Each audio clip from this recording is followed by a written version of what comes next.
Hello, it's Sadie, and in this video I wanted to talk about this article that I got. The gender revolution is here.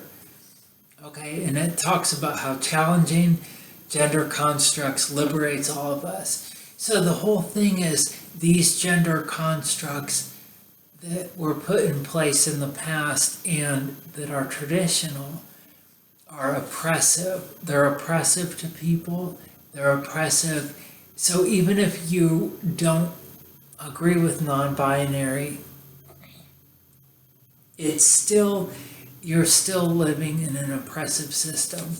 Okay, so it says in January 2015, a general population survey of 1,000 people aged 18 to 34 was conducted by Fusion Media. And in it they found that 50% of the respondents said that gender is a spectrum and that some people fall outside of conventional categories, which we're starting to see as people start to be liberated and in touch with their feelings of their gender. Last year, 3 people in the United States had their gender legally recognized as non-binary. Last month, a California legislator introduced Senate Bill 179, which would make the state the first to recognize non-binary as a legal gender, and that is in California, of course, which is very progressive and is ahead of our times with pollution control and a lot of other things. I think they're legalizing marijuana, or they just did, or they will. I think they did. I don't live anywhere close to that, so I don't know about California, but I should. But of course, everybody, they have a reputation for being very liberal and progressive and taxing people who have pollution. They have higher standards than the government has on pollution. Okay, at its surface, this appears revolutionary, even threatening for many Americans. And there is something deeply confronting for some people to know about what it means to be male or female, comforting to be what it means to be male or female. So it's very comforting when people identify in this binary that we have, and it's people don't feel it challenges them when they come into contact with transgender people or non-binary people, and that's what this is about. That this is changing and it's oppressive, and that's the whole gist of this.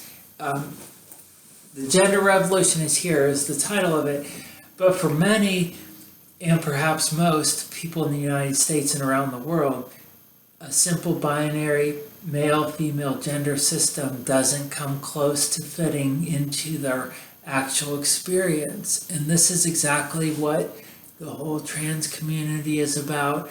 This is why transgender's in the news. This is why non-binary, gender fluid, gender queer, all that stuff is becoming known, because one thing is because of the media, and people can, just like me, make a channel and just start talking about stuff. Well, I don't have any qualifications to be broadcasting anything, to be documenting anything. I don't have those, but I can just do that, and that's okay. Okay, so then it says in here that the biologist Anne Fausto Sterling wrote an essay in 1993 titled "The 5 Sexes: Why Male and Female Are Not Enough," and in it she wrote, if the state and the legal system have an interest in maintaining the two-party sexual system, they are in defiance of nature. For biologically speaking, there are many gradations running from male to female. The spectrum is what is indicated here. Okay. Worse, this system has served as a tool for oppression, and that's why would you want to be oppressed? This is what is going on. Even if it doesn't directly affect you, it does affect you in some way, in some 6 degrees of separation way. It will affect you. Okay, so the feminist and the LGBTQI activists have posited that gender is a social construct and the duality of gender is not a fundamental truth, but a perspective. This perspective or construct is oppressive to all of us. Children are ridiculed and or bullied for even the smallest deviation from acceptable gender behavior, especially boys who appear in or act in some way feminine, reinforcing the idea that feminine or female is less than male or masculine. Girls tend to be given more leeway, of course, tomboys, until they hit puberty, and that's more accepted in our society. Obviously, it's kind of almost cool to be tomboyish or to be well, it's way more oppressive for people who start out as male and have more female side to them, or are don't fit into the strict definition of behavior. This is mostly behavior of males that where people really freak out and just flip out about it and cause so many hateful things to happen to males. But even in the news nowadays, there is, of course, is the person, the male that is challenging, that might go to the Supreme Court with the bathroom bill. I think they're from Georgia or something, or from Texas. But in here, and then it also says, so we know this. We know that this is going on. Okay, not only does this process reinforce an imaginary construct, but it makes us all prisoner. Children with the sex characteristics of boys grow up to be men who can't remember how to be vulnerable, feel deeply, love other men, and then children with sex characteristics of girls grow up to be women who are afraid to be in their power, fully embodied, strong, and powerful. So that's, again, the construct being put in these boxes, and this is oppression, you guys. This is being oppressed, and this is oppressing to all of us. So if you don't have a problem with your gender, and there's nothing wrong with your gender, and you're expressing yourself, your gender, the way you're supposed to be, and it feels right, and there's no conflict internally in your psyche, then who cares what someone else is doing? Why would we want to live in a society we're so advanced where we're oppressing other people, putting them in boxes, telling them who they are, telling them what they are, saying just because I have an XY chromosome that I don't have a female identity? That's oppressive, and that's damaging psychologically to me. It's damaging because then I can't function in society. I can't pay taxes. I will be a misfit. I will cause problems. I will act out. I will, not just go along with being an adult, a grown-up adult female, but then I will have problems and anxieties and depressions, and that will affect the people around me, and that will affect their work. At work, they will be less productive because I'll be coming over and saying, oh, it's terrible what's happened to me. It's terrible, this life, the way I've been treated.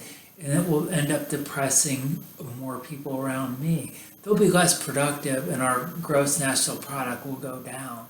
We'll be less productive as a nation if this continues, this oppression with all the young people. So that's an oversimplification of it. But that is really what happens if you look at the little individual blocks of us as real humans and real human lives that we live. We live these lives and it's real. Why would you want to be oppressive? Why would you want to live in an oppressive society? Or think of, how can you think of yourself as advanced? Us as advanced America in 2017 with all our technology and all our smart things and all our wisdom from all the ages and all the dead people from the past. And then we're turning around and behaving this way and oppressing people. It's just doesn't make any sense when you think about it. Who cares if you're what bathroom? I'm gonna go into the female bathroom and what's gonna happen? I just have to pee. And then, and then it's weird when I go into the male bathroom, I'm like playing with my hair and looking at my skin and stuff like I do. Play with my hair and look at my skin and do stuff like that. Like it's very weird because guys they don't seem to do that at all. And, it's like I have to have a place to do that in the middle of the day. You have to check your hair. And if I have to go in there, So it's oppressive. This is oppression and we shouldn't live in oppressed, like this. We're supposed to be the best nation and we're supposed to set example. So all these bathroom issues and this people who are adults not even being able to accept other people's gender. This is being broadcast on other newses in other countries are looking at us and laughing at us, and we're supposed to be the best and we're supposed to be an example for everybody. So why not just do that? And then people will be like, America is like, this place is so far ahead. And then when other countries who are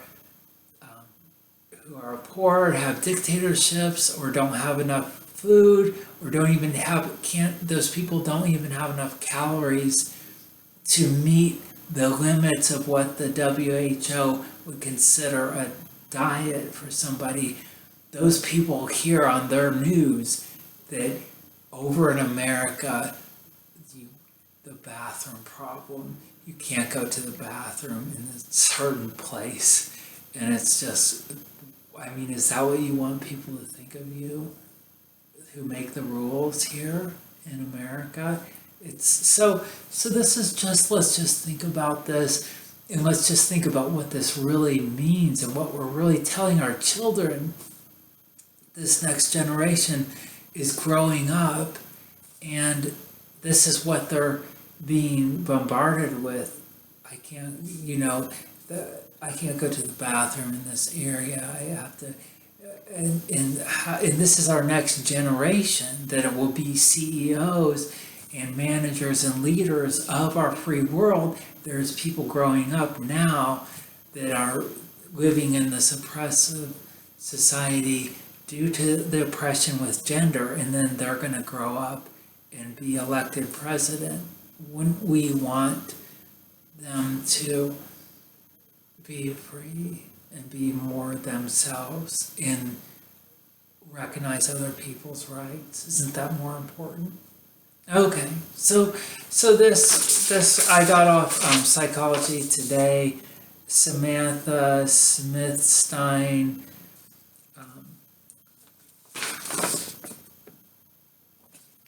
And it's called The Gender Revolution is Here. Of course, there was a gender revolution in the 70s, and a sexual revolution, and all these revolutions, and we're still not getting it right. but let's keep working. Let's not give up. Okay, thank you for watching my video and have an awesome day. Thanks guys, bye.